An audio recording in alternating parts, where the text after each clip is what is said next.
Did it hurt? Yeah. Then it's good.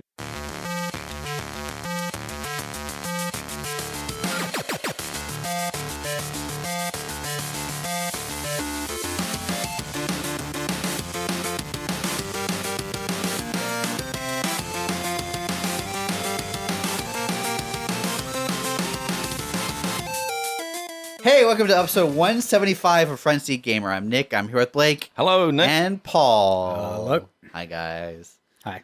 How you doing? Good. We already Yeah, talked pretty good. We just had a real talk about the fallout from the last episode where... Don't microwave your yogurt. Just don't. I think if you wouldn't put Have it you in... tried it? No, because I'm not a crazy person. If you're not going to put it in the oven, you shouldn't put it in the microwave. Yeah, but without trying it, you can't be 100% certain on this. So I stand by what I said. Here's something, and this is also going to disgust you.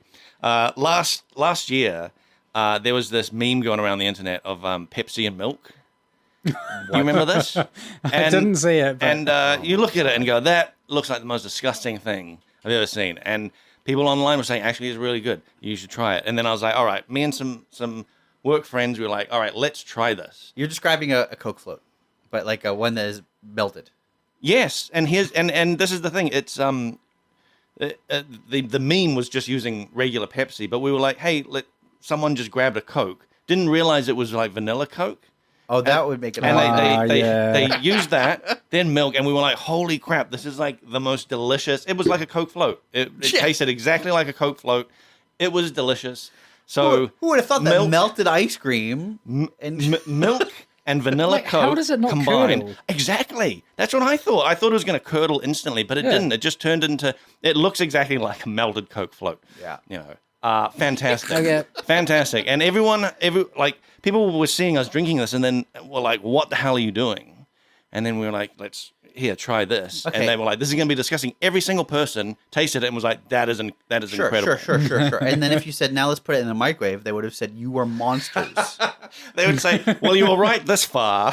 No, they would have said, there is a line and you're about to cross it. I mean, I did make you both watch a video about hot Coke, so... Awful. Okay. You guys been playing stuff? I have. I have Okay. been playing some stuff. Good. Don't tell us anything more. I just wanted to Well, I mean, we've all... It sounds like a secret. Yeah. I have. I'm not going to say anything. To be perfectly honest, you seemed a little ashamed. It was like, It's because it's like Yeah. it's going to be a fully released game, isn't it? It's... no, I don't think it is. It's Blake we're talking to, and I think I know at least one of the games. No. Okay, so first of all, we have been playing Palworld. Yeah. But I don't want to talk about that just yet. Okay. I want to talk about, there's a couple of games I was playing during the holiday break. Okay. And the first one I want to talk about is a game called Fabled Lands. Okay. Which I Hang on. I'm picturing early access. No? No. I'm picturing a city management. Oh. No. Okay, Blake. No, Are neither you of okay? those things. Are you feeling okay? I'm feeling fantastic. Okay, go on. Because Fabled Lands is a video game recreation of a game book series I used to play when I was a little kid. Okay. Yeah. Before I had a PC or console. Did you post about this on Facebook? I did. I loved it so much. I posted about it on Facebook. And the thing that I really like about this is that I've played a few of these other like video game recreations of like game books, and they usually just digitalize the game book, right? Like it's the exact thing where you're virtually reading through and you're making choices like that, and the video gameness of it basically isn't. It's just a digital book. You know. So what you're describing is an ebook. It's an ebook. Yeah. So that's a lot of these other like game books that I've played. Like there's Fighting Fantasy. Sure. Like there's a company called Tin Man Games that has been recreating these books for quite a few years, and they're cool. But Fabled Lands, I think they really thought about what video game elements would actually make the experience better. Yeah. So they have a classic RPG like inventory system, Okay. which straight away like makes it better. When you say classic RPG, like is it you can only fit so much in a bag? Well, there is that. You can only fit so much in a bag. is it a weight thing or is it like a space? No, thing? it's a space thing. Okay, cool. Like it's basically the same as like our game or Diablo. Each item takes up a square on a grid. That's your inventory. You've got like your character, silhouette with its like sockets that you are putting armor and weapons into. Yep. There's a hierarchy of like quality of weapons. Like green weapons are better than white. Like there's blue weapons, there's purple weapons, there's like orange epic weapons. Yep. It's got all that kind of stuff. So that alone already makes it like better than just than most books. Yeah, than most books. Yeah. Game system is better than a book. Yeah. Yep. And then they've like created like they've got a world map that you are moving your character around on. And in the book itself, where you would just pick like turn to page whatever to go east, turn to whatever to go west. Yep. Those are just like locations on the map to click on, and you see your little character like move across, over there, and it'd be like he kind of like slides over there as if it's like like A chess piece on a chess yeah, board. yeah. Sure. And then the main the main action in the game is still very much ebook.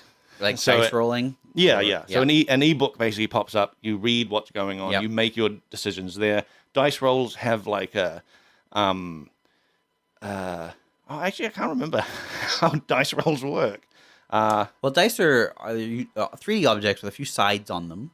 But I can't. Usually a number. I actually honestly can't remember if like like a 3D representation of dice pops up or not, or if it's just numbers that show up. Yeah, or if it's just numbers that show up. But there is definitely like dice rolling happening, and your stats affect it and stuff like that. And there's leveling up and all that sort of stuff. And you have this giant world to explore, and you basically start out. You can just go anywhere. Cool. And I really like that kind of thing. There's no story. Yeah. Well, Wait, there's no. Isn't it based on a book? Yeah, I know. Weird, eh? Weird. Boy, what a disappointing book to buy. There's no like main quest. Right, There's no like it's the really savior. open world. Yeah, it's really open world. You start off on a little tutorial island. Yeah. And then from there you basically like leave and go anywhere that you want. So, I'll tell you my experience with like game books is limited to the one that GGG put out. Oh The Lord's Labyrinth. Yeah. And I helped like read it or edit it years ago. Mm. And there is a pretty definite story and an ending, right? Like you either clear the labyrinth, like this, there's the story element. There's a pretty defined ending. Yeah. Does the game you're currently playing have a defined ending? I don't think it does. Interesting. So that sounds exactly like the kind of game Blake would play. oh yeah. Yeah. And this is Now it's starting to make sense. this is what captivated me. What's the one condition? Yeah, I don't know. I don't know, and also I don't care. I turned it off.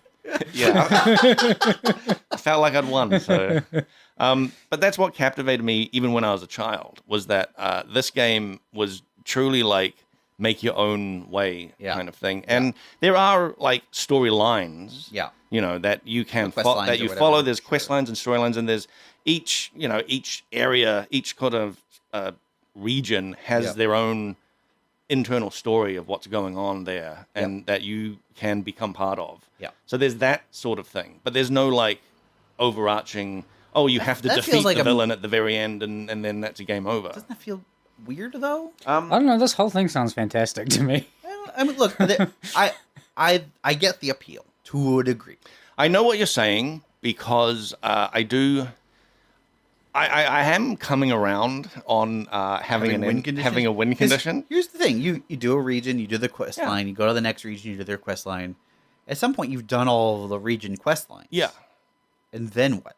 It's like great, and now you're on a boat in the middle of the ocean, and everyone's happy. Yeah. What do you do now? I guess I do. Like, we've had conversations during the week about like win conditions and stuff. And I have started to come around on this idea that, yes, you do need something to act as an overall goal.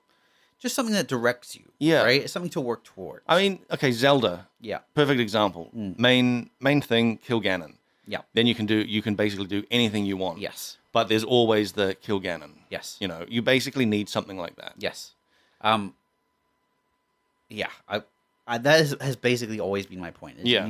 You need a point at which, for a truly satisfying experience, you need a point at which the game tells you can go now. Yeah. Right. And a lot of the games that you've criticized me on, where like I'm playing Civ and I have no win conditions, I've set my own win condition. You know, like I've set my own win condition that I want to like conquer everything. Sure. You know, and then when I achieve that, that's it. Sure. Whether or not the game tells me I've won. Yeah. You know?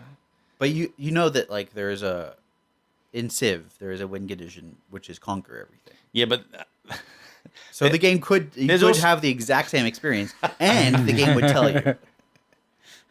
Yeah, that's true. Yeah, I just want to make sure that you know that. Yeah. Okay. The only game I've ever played where I have actually like won the game like that was Warhammer Total War, where I conquered the world, and then it came up and said, "Congrats, you won," and I was like, "Oh wow!" And was it good? Yeah.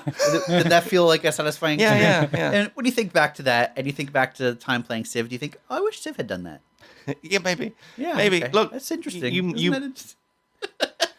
That's a rub it in, Blake. That's a really drive the point home. Here's what I think I really want is a loose goal, like the kill Ganon. You can do that at any time.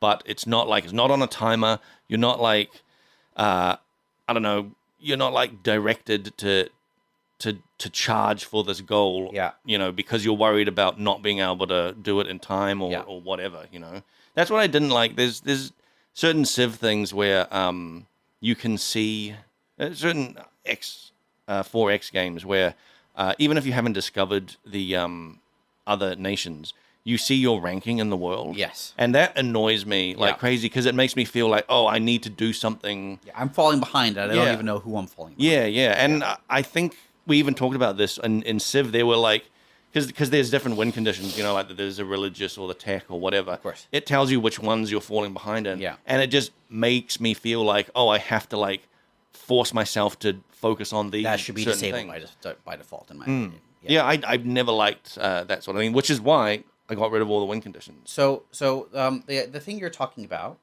or the style of gameplay you like is something I read about recently. It's called like lemon shaped game design. But if you think about the shape of a lemon, it's narrow on 2 points, and then wide in the middle. Oh, right? yes. And so it starts off very narrow. Yeah, teaches you the basics of the game, teaches you how to use the game, gives you all the tools you need. Then it gets really wide, and then there's a narrow point, which is the end of the game. Yeah. And the idea is a player can do the wide part as much as they want, and then they can go to the narrow part. They can end the game when they feel they are ready. And people really liked that in Breath of the Wild. And then they de-emphasized that a little bit for Tears of the Kingdom. And some people didn't like that much. And I found that very interesting. But it sounds like exactly the kind of experience you're describing, which is I want to go and I want to learn a game. I want to have the experience that I want to have for as long as I want to have it. And then I want an ending. Yeah. And that's the tricky part, is making that ending come about in a natural way. Yeah. And that's why I think Breath of the Wild it was so successful on that front. Although there is criticism to be aimed that the difficulty of that ending is proportional or reversely proportional to the amount of time you spent in the meat of the lemon. Yeah. Yeah. Right? Yeah. I mean, I had that experience. You do all of the things, you've done all the shrines, you've done all the dungeons, you've got all the coolest weapons, and then Ganon is a piece of cake. Yeah. Right? Yeah. And so maybe there's some work to be done on that front in terms of the structure of that pointy end. But I think that you're not alone in the way that you like games. Yeah. Yeah. But you do need an end. Yeah. It can't just be half a lemon. That's not a thing. I don't know. I was just thinking about how the intro to that last one is me saying I don't like finishing games, and I'm like, you can cut the top off that lemon. It always feels like how well. Then you're getting into the question of like how satisfied are you with this lemon? You know, like maybe half a lemon is all you really want. Yeah.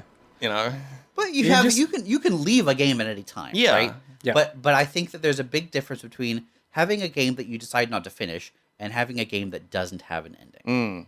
Yeah, probably. Like if you're Paul, let's talk about what you've been playing real quick. What have you been playing? Yeah, I've been playing Tiny Rogues. Tiny Rogues. Okay, Yeah. tell me about that. It's a top-down bullet hell roguelike. Okay. Feels very inspired by PoE with Yeah. some of its items. Cool. And yeah, it's got like 10 floors you go down, going through rooms. Bosses get harder. As you kill bosses, you get experience that counts towards unlocking things for your next runs. Yep. Roguelite, not roguelite. Yep. There's a boatload of characters. Yep. It feels like every time I do a run, I unlock some new characters. There's just crazy diversity in terms of what you can do skill-wise. Okay. Is that where some of that PoE stuff comes in, Yeah. where it's like you have a skill, but you can build it out in 5 different ways or whatever? Yeah, there's a lot of stats that interact together, or This actually sounds really fun. it's really good. Now- I started playing it in the first game I played. I didn't really get it, but a friend from work had been playing it and Do you want was to raving name about and it. shame? Demo. Okay. Demo. Yeah, he's a designer. Gotcha. Yeah, but he'd been raving about it, and yeah, so I went back, and it's just once you start building on those mechanics throughout the runs, you end up doing cool things and finding cool interactions, and there's just so many items. It's Right. like absurd. Now let's say instead of 10 floors, there is infinite floors, and Yeah. you just stop when you want. Yeah. Is that the same game, or is it a better game to you? I'd still play it. I don't know. But the thing is, you're going to die eventually, right? Like, Sure, but now you no longer have a goal to reach. the goal would be to get as deep as you can get, right? If it's got infinite floors. Yeah, but if it just gets harder, every floor is harder. There's no point at which the game says, "Congratulations, you did it." I would still play. To me, that's It's the same game to you. feels like the same game. Yeah. I find that interesting because I think, okay, let me throw a different scenario at you. Yeah. There's a version of the game where it's 10 floors, and then after you beat the 10th floor, it can go endless. Yeah. But when you beat the 10th floor, it's like, congratulations, you did it. You can keep going. Yeah. But then most people are going to be like, the game starts when you hit endless, right? But I think it's a very different psychological experience, right? Where it's like, now you've hit the threshold to see how far you can go, as opposed to like, at But least you have a benchmark for your skill level, and the benchmark is you won. Yeah. Whereas without that benchmark, it is, I don't know if you're doing well. You just go as far as you can. Shrug. But in both of those games, Yeah. whether it tells you won or not, your goal was originally to go as far as you could go. It's just that at one point it was like, hey, you did it, but really you didn't. You were still intending to go as far as you could go. Yeah. I guess if you frame it one way, if you have a leaderboard, Yeah. then then that is a pretty clear illustration of how the game is meant to work. And the thing I think about is Tetris, right? Tetris has no true ending. Oh, didn't that kid just? Yeah. So There's a technical ending. Yeah. There's an ending where the game breaks, but like it wasn't designed to end, there, right? It was designed to go as far as you could go. But they had a leaderboard that had high scores. Yeah. Like it was like, see how far you can go, and it's a very, very old school style yeah. of game design. But the important thing is that there was a high score. There was a benchmark for you to try to reach and exceed, even if it was set by yourself. Whereas if you don't have that element, if there's nothing there tracking your progress for you to track your next run against, I think it's a less satisfying experience. Now, for a game without a leaderboard, I think that is the end, right? Like the end is the thing you're judging your skill against. Is, have I beaten it? No, then I should keep going. I don't think I have whatever that is. Interesting. Like, Interesting. When I think I will beat a game, when I think my character has gotten to the point where I will beat the game, Yeah. that's usually the point where I stop playing. Because Okay. I don't want to do that, but Because the game will win. and I've already got my character to the point where it can do it. So the next step is just doing it, which doesn't feel as rewarding to me. Do you play narrative-heavy games? No, not really. Maybe Not really that's- at all. And the ones I do, I skip a lot of the dialogue in a lot of the time. Cool. Oh boy! Sorry. As someone who wrote a Yeah. lot of dialogue, Like, I no, can it's make it fine. It's worse. you and everyone else. So I can make it just slightly worse. Oh, I will no. play like through. I've played a lot of PoE, right? Most of that I was listening to audiobooks oh, no.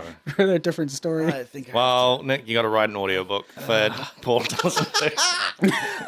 Can we just cut and paste the PoE script into an audiobook? Yeah. The funny thing is, I would listen to that. I'm sure you would. You would listen. I straight up listen to like lit RPG adventures. Would you listen to like PoE lore videos while playing PoE, but you wouldn't listen to the lore in the game? It's got to be presented as like just a straight running story. Okay. I'll have you know, I've written some pretty dang funny dialogue for PoE that you should listen to. But I believe you. you should listen to Heist, because there's some good Heist stuff. is, in Heist is I've your probably like picked crown and up on glory, isn't it? I a lot think of stuff I in think I Heist. had some. Sorry. I've probably heard a lot of the stuff in Heist. Good.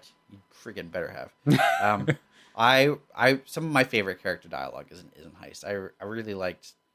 I mean, that was when we introduced conversations as a thing we could do. Characters talking back and forth, and I spent a long time trying to get the timings between characters feeling right, because they were often recorded in isolation. It was during COVID. Yeah. Yeah. And this is one person talking to themselves for 2 or 3 hours, and then weeks later, someone else talking to themselves for 2 or 3 hours, and then having to splice that dialogue together to feel like a natural conversation. And there's some awkwardness in there for some of them, but a lot of it feels kind of natural. Anyway, I'm far more okay with that kind of like side story than trying to pay attention to a lot of main story. why? What do you think is the difference for you? No idea. I hadn't thought about it until you said like Heist, which I spent one league being like Heist is just going to be my goal. Yeah. I want to do a lot of it. And did you listen to the characters when they're talking to each other, or did you just kind of get on? With all of the talking to each other. The thing is, they're doing it in voice lines while you're playing for the most part. Yes, but they also do it at the start when you're setting up a grand heist, Yep. and they do it when you're first entering the building. Yeah. And they also do it when you're leaving the building. I think part of it is just to do with time. Because that time's not wasted, right? Like you're engaging with the thing. Yeah. They're talking along as you're going. Yes. So you're not spending time like stopping playing You're not to reading a window, engage with waiting for story them. or Yeah. watch a cutscene or Yeah. I get it. Like, you don't want to go in town and talk to all the NPCs because it means standing there for 10 minutes. Yeah. Yeah. Okay, now let me put this out there. What if the game is that? What if the game is you're trying to solve a murder mystery? Yep. Didn't And- you play, what was that? Did Oh, Jesus. Disco. Disco Elysium. Disco Yeah, which Elysium. is Yep. all It's talk. just Yep. dialogue, right? And that was fine. And did you finish it? I enjoyed the shit out of that. No, I didn't. Interesting. Why? I don't remember. What was the last game you beat? And it can't be PoE. I feel like there was something somewhat recently. Do you remember how long ago? What genre? I feel like we had the same conversation like 3 months ago, maybe, and And it was the same game. Well, We have talked about, like, yeah, there was a Yeah. game that I'd beaten relatively recently when we talked about it. did you finish Cult of the Lamb? Yeah, I've beaten that game twice. Okay. And why? What made that different? I guess my question. Well, it was just that it finished while I was still playing it. It just happened to finish. I was playing it, and then it ended. Yeah, well, pretty much. But that is It's similar to what you're suggesting, where it's like, oh, you got these 10 levels, and your goal is to get as deep as possible, and then the game just finishes when you're at 10, and you're like, oh, Yeah. Yeah. Oh, and having said that, I actually beat the final boss in Tiny Rogues like this morning. Yeah. And you gonna So play some more? Yeah, Yeah.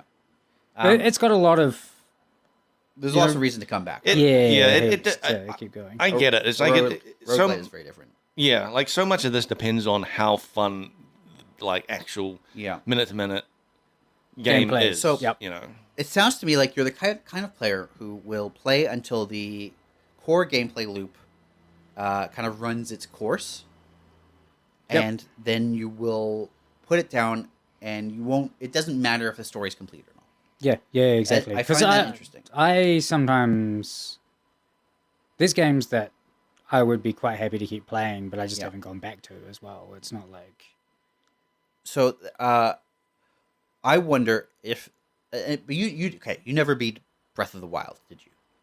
no. Which is interesting to me because that's also a game where there's like the core gameplay mechanic is kind of broad. Yeah, You can go and you can do lots of different things. I think I did all the puzzles.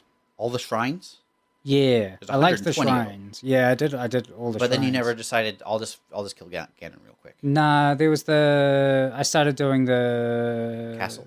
There's the 4 dudes you got to kill first or Yeah. something.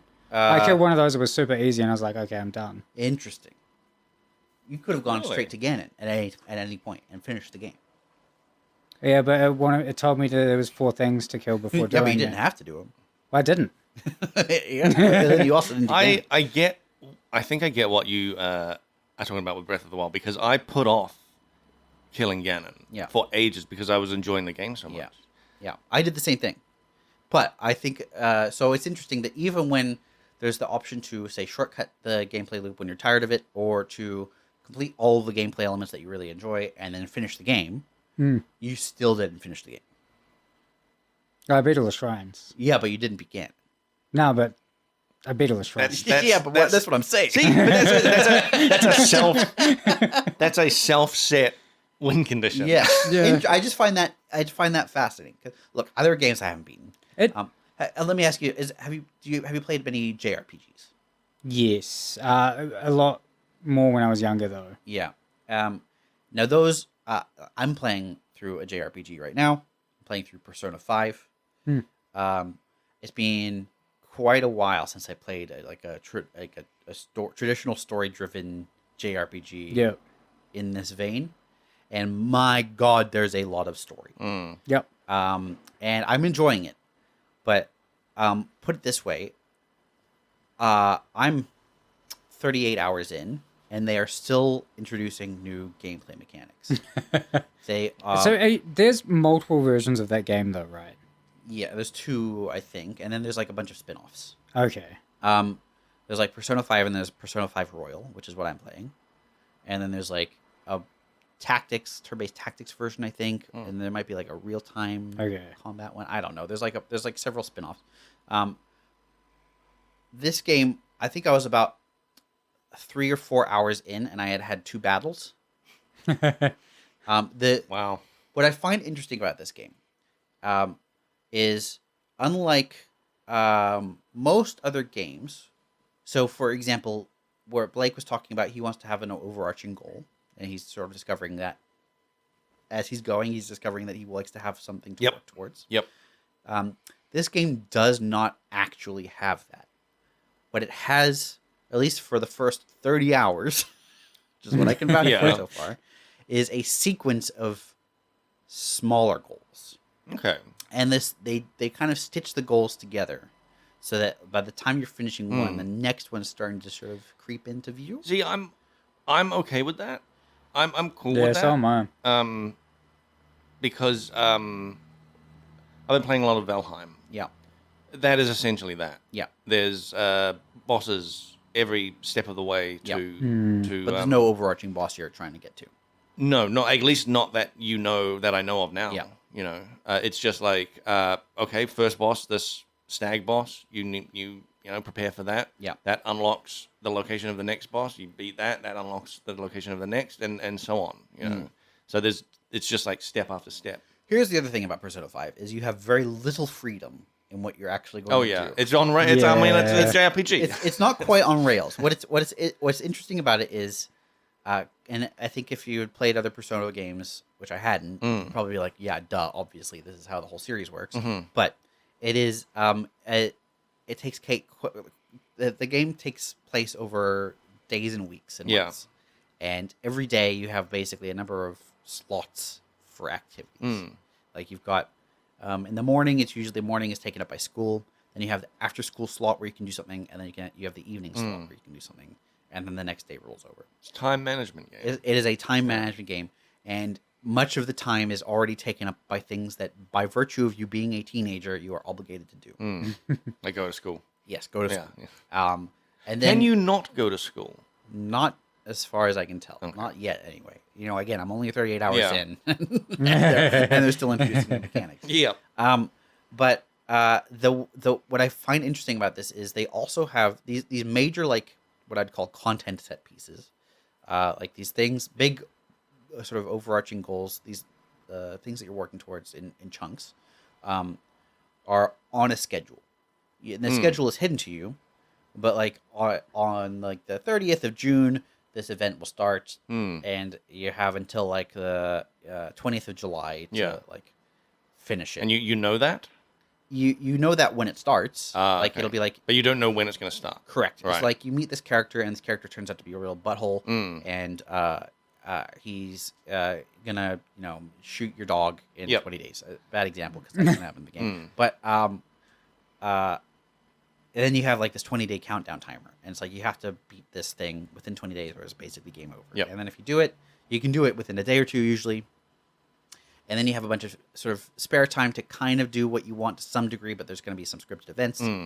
And then a short while after that time frame ends, there's like a big chunk of story usually, and then the next block of content starts. But it's all sort of metered out, and I find that really interesting. It's the game pace is so clearly set by the game creator.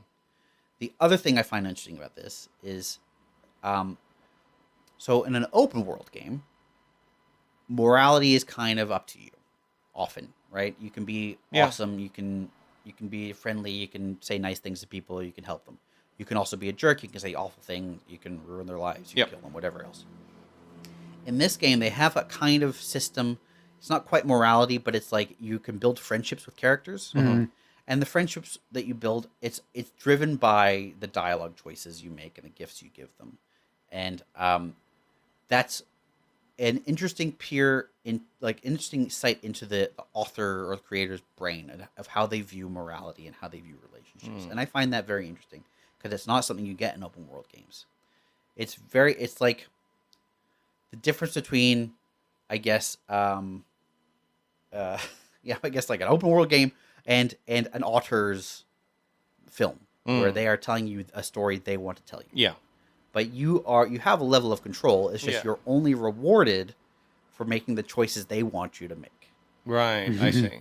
Does that make sense? Yeah. So there's no like I was suggesting, you can't not go to school and then have consequences for that. It's like you go to school. You go to school, and then also if you say the nice thing to the old man, the old man likes you more. Yeah. And if you don't say the nice thing to the old man doesn't like you more. And what that nice thing is determined by the author. Ah, I see. Right? Yeah. It could be that the thing you think is the nice thing to say is not what the author thinks is the nice thing. Right. Yeah. Yeah. And I find that interesting. Yeah, that is interesting. Because you're again, it's getting the author's viewpoint on how social interaction works. But also, the author's probably making characters with the characters having different wants to what the author wants. Correct. And on top of that, there's a few layers that make this a little bit more difficult, which is one, it is translated from Japanese. Yeah. So there's customs that you're not aware of, like giving this gift to an old man. Actually, that's super offensive.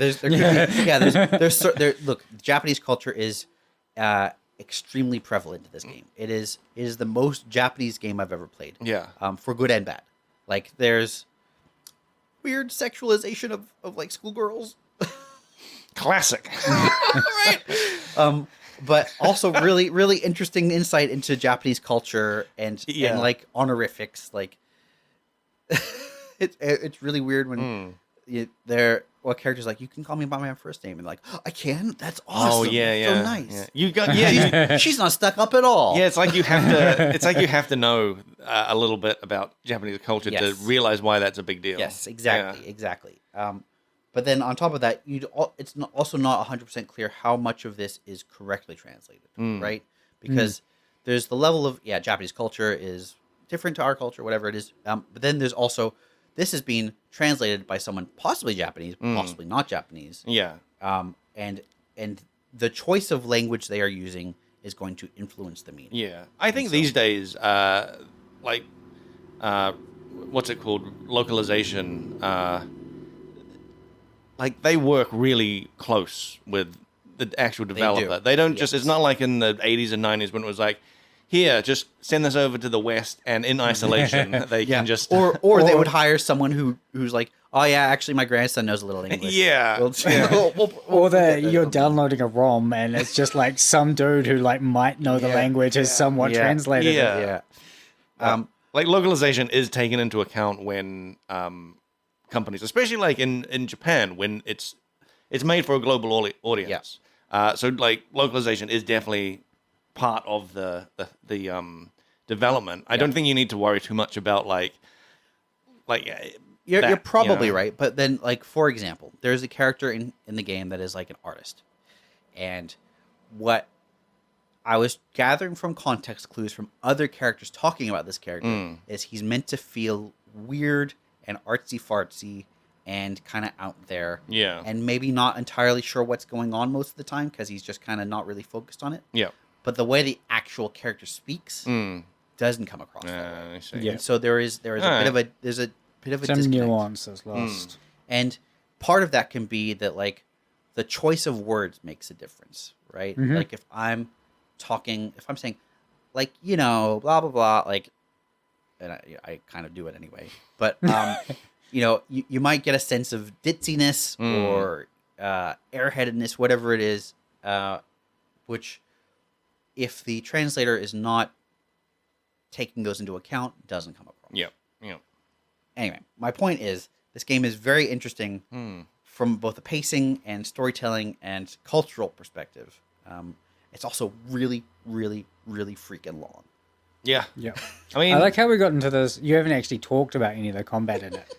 It's turn-based combat. It's kind of a weird kind of monster collecting game, sort of. Yep.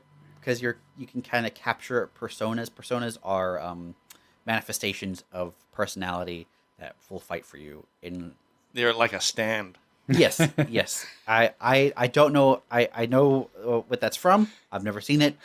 But my first thought when I was playing it was like, yeah, this is a stand from JoJo's Bizarre Adventure. Oh yeah. However, these only really exist within a person's cognition. So you are going to a parallel universe where what a person thinks of is what manifests. And your personality is a manifestation of your own. Your persona is your manifestation. Do the personas ever change? Because, you know, if somebody gains courage in the storyline, does that change their... Nah. Not Nah. yet. Okay. It might. I don't know. Again, I'm only 38 hours in. You're not even out of the tutorial yet. Very exactly. Genuinely, I think I've done 3 of the, like, they call them, like, palaces. Yeah. Which are the sort of main content things. I think there might be 10. Okay. Oh, boy. Oh, man. Yeah. The thing is, I played this game, but I played it, like, when it first came out. Yeah. So I barely remember things. Did you play it all the way through? No idea. Probably I actually not, suspect I got really far through it, though. It's really long. Yeah. Well, what? I played the one before Royal, though. Persona 4 or just Persona 5? Just Persona 5 when it just first came out. Yeah. Persona 5 Royal is longer. Yeah. They've added new characters and maybe like a third semester or something like that to the school year. I don't know. But even the base Persona 5, I think, is very long, like 80 to 120 hours, something like that. So it's a long game. I know it's one of the games that I played when I got sick. Because usually if I get sick, I just play a game until I'm not sick anymore. Yeah. Because feeling sick That's is your awful. that's your end goal. Yeah. That's your win condition. That's for your that game. that's your that's the thing that drives you. It's a great way to like actually sink like a lot of time into a game though, because you can't do anything else. You're But then you also have no memory of it because you were like high on cough medicine or whatever, right? Like, I don't remember stuff anyway, so it's fine. we've been playing Palworld. Yep. Should we talk about that? Yeah. Have you played any Palworld? I have not. Oh man. You wanna?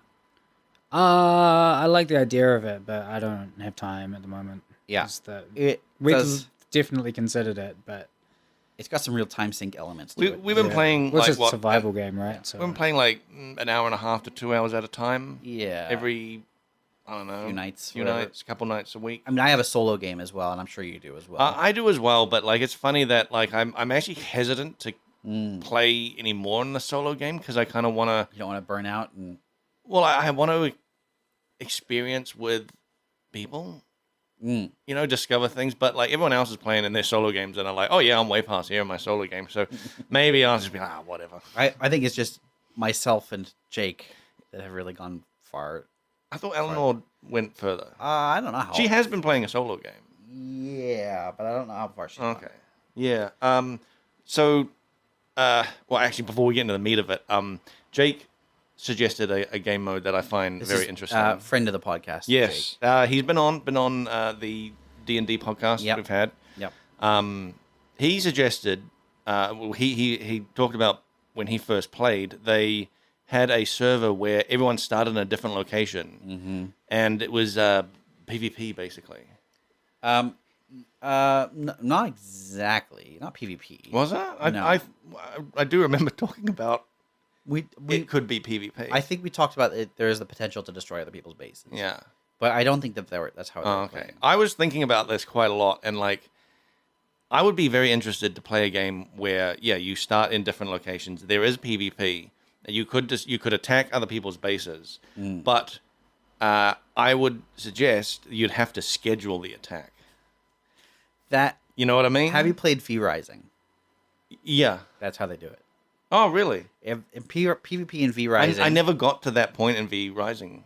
PvP and V Rising, or maybe this is specific to servers. I don't know. But Yeah. there's like a window of time when PvP, like castle versus castle, basically, is enabled when you can go and destroy other people's stuff. Yeah.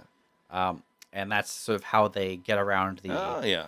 requirement of feeling like you have to be Is on the that- server all the time. Is that like a timed, like that server wide thing? Yes, Oh, like okay. between 8 and Yeah. 10 on Basically, Fridays or what something I'm like that. suggesting is we have a Discord, and Jake and I'm like, hey Jake, I'm going to raid your thing at this time tomorrow. Is that good for you? That I challenge you sounds- to a duel. I'll be Yeah. honest, like that sounds terrible.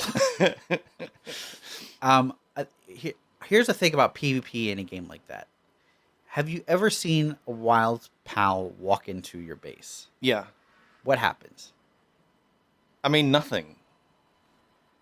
I'm shaking my head right now. No, nothing happens. That's completely incorrect. Unless you attack them, and then everything attacks. Yeah. Yeah. Yeah. That's more what I'm talking about.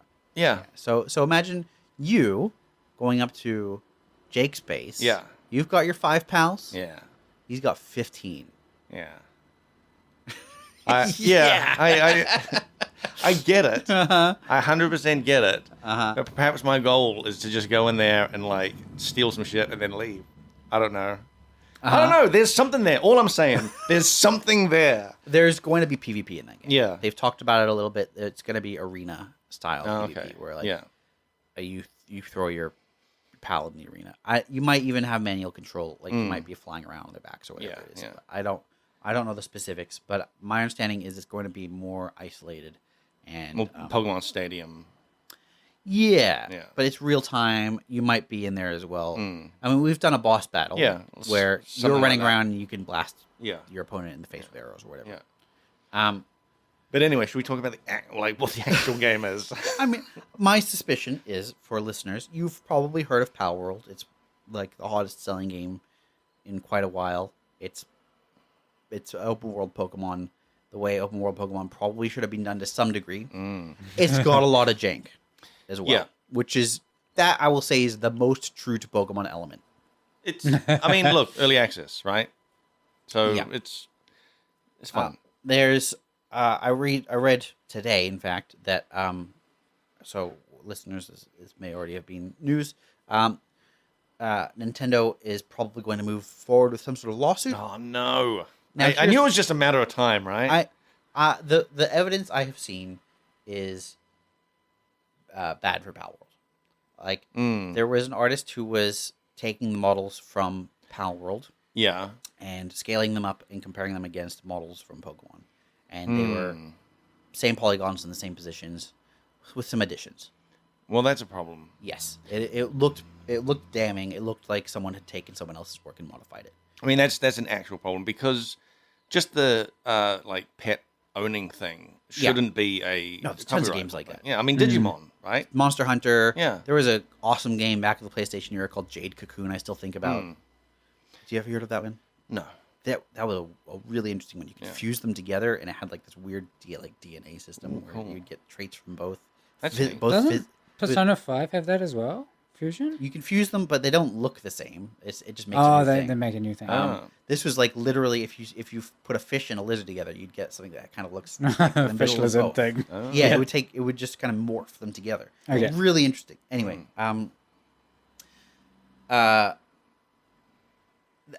this game has elements from a bunch of other games as well. Palworld. It's got I mean, it's got every crafting game. In every there, you know. crafting trope. It's got like collectibles, Breath of the Wild style. But they're lift monk effigies.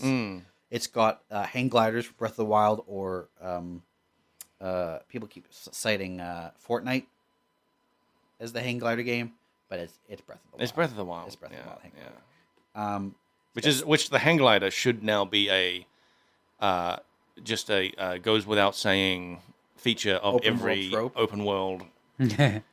It really does. I mean, I love talking about Breath of the Wild, Yeah. but the way it feels to move through that world has changed the way people think about open world games.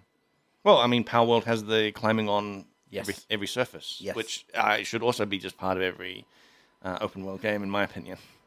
It is very interesting the way that has become a trait. You see that mountain, you can climb it. Yep. No way. I will say that like the AI in that game is real weird in Palworld. The way like it's hard to make pals fight the things you want them to fight. I have had success with you. I mean, I agree. Once your pal is out, it like other than like attacking a thing yourself, I can't figure out how to just get your pal to attack. But I've had success with like recalling the pal and then throwing them at the thing I want to attack, and then they just auto attack. Yep. Like Pokemon style, where it's like go get them, and then they just auto. It gets weird. There are settings you can have that's like you have to attack my target, that kind of thing. But like when you've got 4 wolves around you or whatever, and you don't want to mess around with the settings, it's kind of hard to get them to focus fire or even just not get stuck behind a tree. Yeah, Right. that's true. I find that especially the later game when you start getting big pals, Oh yeah.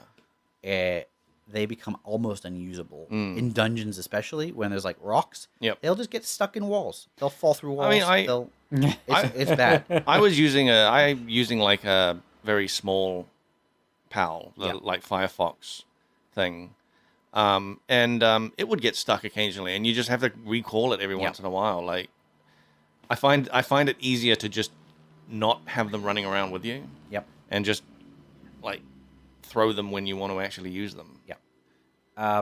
I will say that like exploring the world is much bigger than I thought it would be. It's huge. It's really big. Ridiculous. There's a lot of cool stuff in there. I think that the natural PAL behaviors, if we're not talking about combat AI, are interesting. You have PALs that will like come down if you've defeated a PAL. It's like it comes down to eat the PAL's corpse. And I it's haven't like, seen that. You can lure it down. A lot of the flying ones, Yeah. or like wolves, or like anything that looks like it could be carnivorous. Last time we were playing, you were talking about seeing pals fighting other pals in the wild, and I've never seen that. The mammoth, I think they're called mammoth tusks or whatever Yeah. they're called. The big green mammoth plant things will fight each other if there's two in the area. I've never ever seen that. Oh, you'll see it. You'll see it. And a couple other pals will kind of have similar behaviors. Yeah. Wolves are predatory, and they will fight like less predatory pals. Some pals will run away from you. Oh yeah. So there's like lots of interesting little behaviors. I think that's really cool. And they had some of this in like Pokemon Arceus, however you pronounce that. But the Pokemon game, not seamless open world. That game was Less stuff to explore. yeah. The battling didn't feel kind of all that good. Yeah. It was a lot more emphasis on like not harming the things you're trying to capture. And not in this game. Yeah, no, in this game you kind of want to kill them. Yeah. There's a lot of killing. And there's, although like- when you kill them, they do look knocked out. They don't Yeah. actually look dead. Yeah, they flop around a lot. Yeah. Um, And they do move, like their tails will still move and stuff as if they're asleep. But like you've just shot them with a gun in the face. yeah. Also the guns. Let's talk about the guns. Oh yeah. There's guns in there. Why are there guns in there? I get why there's guns in there, but it seems like it's a weird tech tree because it kind of goes like Yeah. you're building with wood. Okay, you get some stone. Oh, while you're getting the stone, now you can give your Lift Monk a machine gun. Yeah, that's weird. I saw that It's and like, was like, oh, I never because as you're progressing through, you unlock these things like they're basically skill trees that Yeah. you click on and unlock the things. I never got the Just Henderson oh, things. just a ambulance going by. I'm just gonna clap. You can cut this out. Can we try again? No, that's good. Yeah. So what was I saying? Going through the tech tree. Yeah, you're going through the tech tree, and I saw that you could give your monkey a gun. Yeah. I never actually got that tech because I just assumed, I'd have to build a gun, and I don't have access No. to guns yet. Because you can just give them a gun. Yeah. That's how do you build it? The thing, it's a gun you're building for them. Oh, so it's like It's not a normal. like you know how you can get a collar for your daydream. That Yeah, keeps yeah, your daydream yeah. out. but it's a gun, and I can't make a gun for myself, but I can make one for this monkey. That's exactly what I'm saying. Is like yeah, put that lower down on the tree. the thing is later on you can build a gun for yourself. Yeah, I know. But you can build a gun for your Lift Monk almost immediately. That's so weird. And You should be Maybe able to. they use easier guns. there's gotta Easier be to make guns. Yeah, they're all made of wood. With sticks and wood. Yeah, Like that's so weird. There Sticks and is stones. there is stuff on the tech tree that I think your bones. there is stuff on the tech tree that I think should get shuffled around, like the bird saddle. I think you unlock flying. Hey, don't you dare! Let's get rid of that. No. I reckon you unlock flying way too early, and it negates a lot of the fun of running around. Having run around a lot, Yeah. like moving through that game is the worst part of that game. If you've got a good pal to ride on, if you get one of those wolves and saddle that up, my God, they're so fast. Okay, so what's the problem with having a slow flying pal? Because flying, you just go from point A to point B, and you don't experience all the ins and outs and intricate little interesting Hard things to on the disagree. ground. Skipping the world. You skip the world. You don't really skip the world. You It do. means you can go up a little easier, which is good. But because that- climbing in that game is terrible. Get that down on get The- that later on the skill The tree. base amount of stamina is virtually nothing. Yeah. For you to be able to climb anything beyond like a small rock, you That- have to double your stamina, which takes like 10 levels. But that's why it's such a. and then if you find out, if you find out you can get a bird at the end of the game. not at the and- end. Well, that's what you're saying. You're Not at saying the end. even if you can get a bird in the middle of the game, Yeah. 15 levels in. Let's say Still even, too let's say soon. let's say 25 levels in. Yeah. Then you go, I've wasted all my stamina points. Like I put all these points in something I don't need. And Well, doesn't the stamina like you use stamina to fly? your pet uses stamina to fly? Oh, really? I've been Yes. putting points into stamina because I thought that boosted my pet's stamina. Nope. Well, that's annoying. They should change that.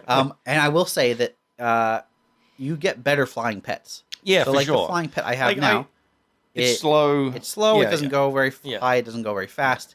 It doesn't have much stamina. Yeah, But- I get it. Like, and I've been using it, and basically, I basically stopped using it as my main transport because it was so slow. and I really just Then used what it. are you complaining about? I really just started using it to like. To scale upwards? Yeah. Oh, so you found the reason it exists. Yeah. Okay. Fine. Maybe that's fine then. Okay. Maybe that's fine. Also, I just want to mention, in our multiplayer game, you have been mocking everyone for not having a saddle yet, not unlocking it. A bunch of us have the bird. We're just waiting to get the levels. I have found out that Nick could have crafted us the saddle. Yeah, no one asked me to. I could have crafted you a saddle, no Unbelievable. problem. Unbelievable. I didn't even know hoarding all the saddles for yourself. Hey, I didn't even know you had a bird, and nobody even asked me if they wanted a flyer. I had a bird. You helped me catch it. I don't remember that. You said, "Hey Blake, do you want a bird?" And I was like, "Yeah," and I ran over and caught it right in front of you. That doesn't sound like me. Oh my god! Oh my god! I can't believe it. It's pretty fun though. It is. I'm really enjoying it, and there's a lot of things in that game that I would like to see in other survival games. Like what? So Pokemon. Pokemon. Specifically working Pokemon, like Yeah, slaves? like that's the thing is like putting them to work. Like we've talked about pet battles and all that, but putting them to work in your base is like the coolest thing. Automation. Automation, yeah, and because I've played a lot of survival games, and What? yeah, like Valheim, I'm playing right now. Playing Valheim right now with my friends, and after playing Palworld, I went in Valheim and I went to craft something, and I was like, I can't just walk away from this bench and have a pal, build it for me. I can't just like set up a bunch of stuff building and then walk away. I can't set something to go mine trees for me or mine stone or ore or anything. Let me just say then, because I think you touched on something that I think bothers me in survival games. Crafting bars. There are two kinds of time sink, and you should only choose one. The first kind of time sink is the crafting bar, which is you sit there at the table and the thing has to build. That sucks. The other kind of time sink is getting the materials.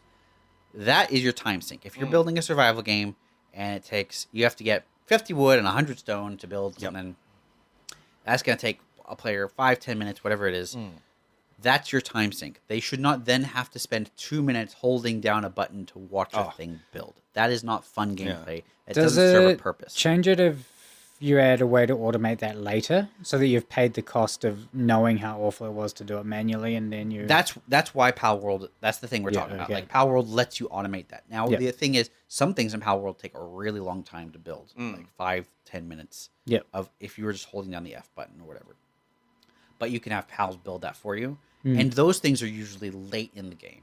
Whereas early game stuff takes 5-10 seconds to build. That's an acceptable amount of time to make you quote unquote feel the weight of like your action. That's totally fine. If I'm getting 10 wood and 10 stone and it takes me 10 seconds to build something, cool. That's fine. But if you're gonna ask a player to sink 20 minutes of material farming in and then you're like also 3 minutes of building, no. That's not good. That's bad game design. Don't do that. Unless there's automation and it's like, cool, now I've set it up. I can go and do a thing while I'm waiting for this. Yeah. It's great, and it's something I didn't realize I wanted. Like going out and adventuring and then coming back and being like, oh, great, I've got all of the resources. My arrows are ready. I can do the thing, whatever. Do you play any of the like factory building games? No, but those... Nick did suggest those because that's all what those games are. Yeah. There's a great one, Dyson Sphere program. And it just had a massive update come out. I haven't had a chance to check it out yet, but that's like you're essentially just trying to turn entire planets into factories, and you've got to like you build the Dyson Sphere, then you get to harness more energy so you can do more stuff. Yeah. There's like Is a leaderboard. there an end? There's a leaderboard of how much energy you're collecting, and people have like sons and sons and sons. Yeah. Converted to Dyson Spheres. I might check that out. Because I've heard about it. Actually, it does have an ending too. There's an achievement. The very end thing on the tech tree is like you win the game or something. Cool. See, I'm into that. Yeah, that's good. That's a great game, by the way. Like, really good. I might try that. I've honestly the last couple of weeks I have gone mad with survival games. Just the last couple weeks. Huh? No, yes, like seriously, because like I was What were you over playing the before? holidays. No, Fabled Lands and Victoria 3, which I haven't talked about. Okay. But anyway, survival games like. Yeah, I started playing Valheim. Yeah. Then we started playing Palworld. Then I checked out a little bit of Enshrouded. Now I'm playing a bit of medieval Dynasties. And it's like I just feel like there are cool systems in all of them, but no one game kind of combines them all. Yeah. Like so, I think like Valheim has this really great comfort system. Okay. That encourages you to build furniture and decoration stuff because it adds to a comfort level, which gives you a buff that the higher the comfort level, the longer the buff lasts. And Enshrouded has that. And I was like, great, this is cool. I can actually, there's a point to decorating. Yeah. I'm pretty sure Palworld doesn't have that. Not that So I've you- seen, but I also have never built a decoration in my life. Yeah, well, exactly, because that's the point. There's no reason Yeah, to. There's yeah. no actual reason to. I did in my single-player game because I wanted to see if it did anything. It doesn't. Yeah. I just build a table and it's got some fruit on it inside my house. Nothing. Can you eat the fruit? No. And survival games have suffered from this sort of thing for a long time, where it's like they've got all these decorations. Oh, you can decorate, your thing, but then the thing is like, why bother? I think there is a type of player for whom decorations and making things look cool and pretty is important, but I'm not that type of player, and so if you want me to engage with that system, there also needs to be a game mechanic. Yeah, if there's an incentive Yeah, and to the do funny it. thing is, when there is, you do actually spend the time because you're not just going to place the decorations around Yeah. Yes. wherever because then it's like a mess and annoying. Yeah. Then So I you still- are going to still place them in the right places. exactly. That it Like I looks played The cool. Sims. Yeah. Yeah. My houses didn't look like absolute garbage. Yeah.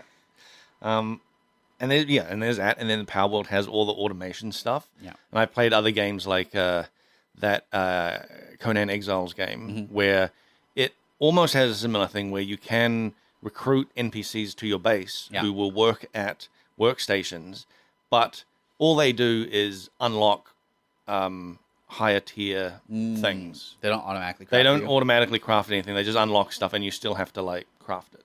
Now, let me put throw a scenario at you. If you're playing Valheim, does Valheim have like build timers? Yes, they're all pretty quick though. Okay. They're like seconds. Okay. But it does have an annoying thing where you can't queue up a bunch of Right. stuff. You know. What if you Yeah. could Yeah, either just- queue things up, Yeah. or just things built instantly? Like, would that be a better game? I do like what you guys are saying, that you do feel the weight of Yes. the thing you're crafting by how long it takes. Yeah, But, but that can happen. That could be the difference between like 2 seconds and 5 seconds. yeah, right. yeah. Like, it doesn't need to be 10 seconds and 5 minutes. No, it doesn't. Like I'm cool with that. There is like a bit of a timer on it. Yeah. And if you can queue it up, that's great. But Palworld has really made me realize I would like to be able to have an NPC build it. Yeah. Because then in survival games, you often want to do so much at one time. You know, I've got so much to do. I've got to smelt this, build this thing, do it, go over here, do this, do that. If you can just queue those up and have NPCs do them while you're also focusing on other things, that just seems better to me. I agree, except let's say there's a thematic reason why you can't have lots of people around. Like, Yeah. It is a game where let's say you've crash landed on a planet. Sure. Does this sound familiar? What? Like No Man's Sky? What do we? Yeah, right. You can't. Here's something though. No Man's Sky does have automation because you can set up stuff to build, to like smelt. Yes. And then you just walk away from it and it just runs by itself. Yep. But what's great point. So that has automation, but you could also, I think you can have a scenario where it is it instantly builds or nearly instantly builds, and you still get the satisfaction of doing like things instantly, or like of collection. Like you spent half an hour collecting materials, Yeah. and you still have it feel impressive. There is that thing though of you can get to a point where getting the materials is too much of a slog and can put you off. And using that as like to make you feel the weight of how important this item is, I don't think that's satisfying. Because it's just too much of a slog. What if it's about cubing those materials up? Right? It's about I have to build a rocket off of this ship. Yeah. Off of this planet, or whatever. Yeah. And my materials nearby are wood and stone and dirt. Yeah. But I can process the wood into something better. I can process the dirt I know. You're talking about, what is it? Factorio? I don't know. I think that's Factorio, isn't it? Maybe. I haven't played Factorio does have something Your like goal that. is to repair your ship and blast off. Okay. And you basically build a giant factory to do it. Process and refine. Yeah. But it's about and so it's incremental. It's not I have to build 500,000. Drop down 500,000 trees. I have to drop down 50 trees. Yeah. 100,000. I mean that's fine because that's a like actual game. That's the actual game. Yeah. Is doing these production lines. Yeah. That are incrementally. You cut down the trees to build the thing, to build the other thing, to build the other thing, and then you can finally build your actual end goal and take off. Yeah. That's cool, but what I don't want is, cut down 50 trees to build this thing that it builds instantly. I would rather cut down 20 trees and click on a thing for a little bit longer. But what if you don't even have to click on it for? I guess what I don't want to have to do is wait around and be holding down a button. No, I don't want that either. If it takes 5 minutes, if I plunk it down and I can't use it for 5 minutes, that's a different matter. Yeah. Which is particularly fine. if it's going through different machines, different steps happening. Yeah, like that. That's all good. I think that needs to take time. Yeah. I do feel like we all agree on the same thing here. We're basically saying the same thing. Yeah. we don't want to have to wait for a progress timer to fill, and we have to stand there. Yeah, you don't want to be standing there. Yeah, like Valheim. Valheim is very quick. I swear it's like seconds, and I think the longest thing I took was still just a few seconds. But it's when you are queuing up a bunch of stuff at once, like you're smelting iron, and you just hit it, you click to smelt, and it's like 2-3 seconds each one, but you're doing it for I don't know, 5 ages. That sucks. Yeah. Yeah, I don't know. There's clearly lots of room for improvement in the survival genre. I mean, Palworld is just, I did not realize how much I would enjoy just setting stuff up to build and walking away. Yeah. And coming back later and being like, oh, the saddle is done. Oh, I've got all these arrows, all these Pal balls are all done. Like, great. And then looking at my resources, going to build something, being like, oh, I need a bunch of wood. Look at my resources. Hey, the Pals have collected so much wood. This is great. Yep. Yeah, it lets you do the fun thing. Yeah. There's also, I don't remember if Palworld does this. I think it does, that anything you've got in your storage, you can just auto-use at the thing. Yes. Like, Valheim doesn't have that, and it's maddening. I think if Palworld didn't have that, it would be unplayable. Yeah, well, especially the way we've set up our base, because there's boxes everywhere, and who knows what's in any of them. Well, it's because of the way the Pals work, right? Yeah. They take resources and they put them in any box. I think, I assume it's the closest, right? I think it's meant to be the closest. But it's not always. Not always the closest. I think it's like, I honestly, I don't know how it works, but it doesn't work under any logic. No, I can tell. what you need to do is, what it needs to be able to do is you need to be able to set a box to be like, this is the stone box. Yeah. And there's a village management game called Farthest Frontier. And in that you can set up storehouses, right? So your villagers go to the closest storehouse. But you might not want certain resources at certain storehouses. So all the accepted resources have like little ticks on them at that storehouse. So you just untick everything except for the things that you want, and only those things go in there. Yeah. Like Palworld just basically needs the same thing, but for boxes. Yeah, I mean, I think the solution I would come up with is if there is a material in a box, a Pal will automatically go to that. That would be box. good. Yeah. Otherwise, it goes to the closest. Yeah. The other thing I would like to do, but then there's the thing of like you're crafting away, and it's pulling resources out of that box. Suddenly, that box doesn't have Then it goes to the closest stones box. in. Then it goes to just... So all you need is conveyor belts with sorters. Look, we're not going to play Factorio, Paul. Dyson Sphere program. The other thing I really don't like about Palworld is how to manage the pals in your base. So you can assign them to specific tasks, but to do that you have to pick them up and then target this task you want them to do and then throw them at that task. Oh, do you? That's hilarious. And the thing about that is pals will run away. They will the like ability to pick up a pal seems wonky at best. Yeah. And I've not encountered that. I've always just let them auto do... Yeah. Well, it's because at our level, it doesn't really matter that much. Oh, but later on, But later on, when you want to build, say, 400 carbon fiber, Now we're getting into now we are actually getting into a village management game where you want to set you want specific jobs for specific pals. but by default, they will flit around to different Yeah, they do jobs. whatever. Yeah. And that sucks. Yeah. I want to be able to see, like, your job for now is you're on this conveyor belt. Yeah. You're gonna go. Yeah. You're gonna make pal spheres. I mean, that's gonna take weeks, Yeah. and that's all you're doing. Because you're my slave. I've captured you in your mind now. Yep. I own you. So I've been playing a game called Medieval Dynasties recently. Yeah. And I got into this because of Palworld and the base building stuff and all the stuff that you are complaining about at Palworld. This just does, because it's like half a survival game and then half a village management game. And so you are recruiting people to your village and setting them specific tasks in specific buildings that you've built to say you are mining this and that's all they'll ever do. Yeah. You can tell them to there's a building might have the ability to collect a number of different resources, and you tell them how much of their time will be spent collecting these different resources. That's cool. And currently, you have to build everything yourself, which is the biggest pain.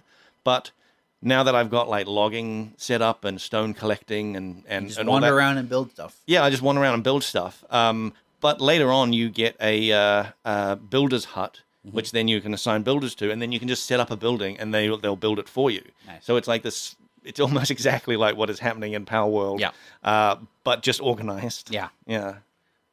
And it has the specific storage stuff that you're talking about. Yeah. So there's like resource storage, food storage.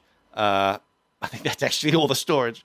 Yeah. That's all you need. That's all you really need. Yeah, that's all you need. But yeah, they'll only fill up in those specific things. You know. Yeah, that does sound good. Yeah. All right, we are well out of time. Let's talk more about all these games. More in a Yep. couple weeks. We got some comments that I reckon we should just read them all out. All real. This is from DJ Paragon. Do you know why we love FSG? That's us, Frenzy Gamer. You can email frenzyquestions@gmail.com. You should do that. They get one of the most brilliant and talented composers around, Camille, just to talk about Elden Ring for almost an hour. Awesome episode, guys. P.S. Don't worry, I kind of exaggerated. They do end up talking about music. Yeah, we did. We did for the last 5 minutes. Yeah, it was good. He was dying to talk to you about. He wanted to talk Elden about Ring. Elden Ring Elden so Ring, bad. no. I think if I had let him, that would have been only Elden Ring. I was honestly thinking like. I was starting to think like, geez, do we need to have him back so we can actually talk about his work? Look, here's all I'll say about Elden Ring for this episode. The biggest, toughest enemy in that game? The camera. Nick. The The camera. camera. Ah. Okay. This is Emongolin. After listening to this podcast, my perception of yogurt has changed forever. Thanks, Camille, and greetings from Poland. Weezamon says, shout outs, pizza question. It was a good comeback of the Yeah, pizza it's been a question. while. It's been a while. It's been years since we've had that question. Fuwa-san says, I've been listening to this podcast for long enough to go from reheating pizza to eating it cold. You disgust me. Good on him. Nah, Keep good on listening. him. Well Keep done. listening. I love you, but warm up your pizza. And then Ein Hassad 711 says, I can't believe Camille microwaves yogurt. Neither can I. I will never get over it. I think it's the funniest thing with that with Camille being on. He's like fantastic composer. People love his work. All the comments are about yogurt. Yeah. And rightfully so. No one mentioned anything about his work. It's all like about Look, the yogurt. his work speaks for itself. It does. And so does the fact that he microwaves Yeah. yogurt. All right. We love hearing from you, so please email frenzyquestions@gmail.com or leave comments on our YouTube or Facebook or whatever. Yep. We love hearing from you guys. We often / sometimes respond, and we'll be back in a couple weeks. Bye.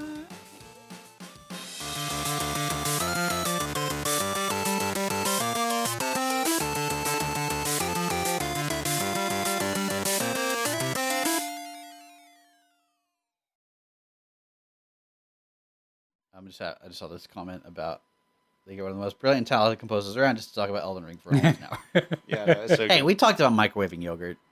We did. That's what all the other comments were about. Well, and rightfully so. Yeah. Because that is I think it's so one funny. of the craziest things I've ever heard. I still don't like. I wouldn't do it, but at the same time, being like, I don't want something to be fridge temperature, so I'm going to microwave it so that it's not quite fridge temperature anymore. It seemed fine. But next time you have yogurt, it's gonna pass through your mind. Like, Yeah. what if I microwave this? Yeah. But if you've got like Forever. sensitive teeth or something, like you might not want it to be like Yeah, cold. You know what? Yeah. Hey, that's fine. That's all fine and dandy. Just take it out of the fridge 15 minutes earlier. You do not need to microwave. Yeah, it. let it. I don't know Let if it- you know let it cook at 15 room minutes in temperature. advance. Put it on your desk next to you for 15 minutes. You know, like you don't. The microwave doesn't need to get involved in this. This is not. This is not the microwave's job. You're making it. It's the microwave's exactly the problem. microwave's job. No. To add temperature to things that are too cold. To sensible things. You don't microwave yogurt. I don't care. It's like I should have asked him if if the coolness of the yogurt, like straight from the supermarket, is the right temperature, because those are slightly cool. They're not like yeah. They're not fully fridge- in a fridge fridge. cold. You know, they're open and stuff, and it's like just a Yeah. coldish shelf. It's just a cold shelf. I I'm wonder just if that's saying- his perfect setup. Maybe he just needs an open cold shelf in his house for things he doesn't want fridge cold, but like slightly You know, colder. I actually really like that as an idea, is having a... I suppose you could just turn your fridge up too, because you can actually adjust them. Yeah, right? yeah, you can. Yeah, but then I mean, you're putting everything in the fridge. There's some things that you want them colder. might want room that. The fridge is there to temperature. preserve. Guys, you need to stop. You both need to stop. The fridge is there to preserve food. If you want things warmer, you take it out of the fridge and you, You wait a little microwave bit. them. Yeah. No, I think we've established that. Stop it. You stop it. You get a nice boiling. No, okay. You Look, if you you put it if in you the wouldn't pan. put it if you wouldn't put it in the oven, it shouldn't go in the microwave. The oven heats in a like very different way. It's not. I mean, not really. I mean, a little bit, sure, but like, if you wouldn't put it, my rule is if you wouldn't put it in the oven, you shouldn't put it in the microwave. What about putting it in a pie warmer? That's like the cool. What are you talking about? But it's What is a warm pie shell. warmer? Keeps the pies warm. What are you talking about? It keeps pies warm. What are you Have talking you never been about? to a dairy and seen a pie warmer? Like where they sell the pies? Yeah. It's just an And they stay oven. hot. No, it's not as hot as an oven. It's a pie warmer. What do you think an oven? An oven has a variable. You can adjust the Yeah, temperature. but you don't want to keep your oven on like low all day just to store yogurt. Okay. If you take a pie out of a pie warmer, Yeah. and you take a bite into it immediately, Yeah. is it gonna burn you? It might depend Then on it's how... an oven. Shit, I was watching a video on YouTube yesterday, and a dude was trying to make vegan butter. Okay. And he's a Japanese guy. He had Yeah. a Japanese microwave. Yeah. He turned it on to 30 degrees Celsius and just let it run. That's interesting.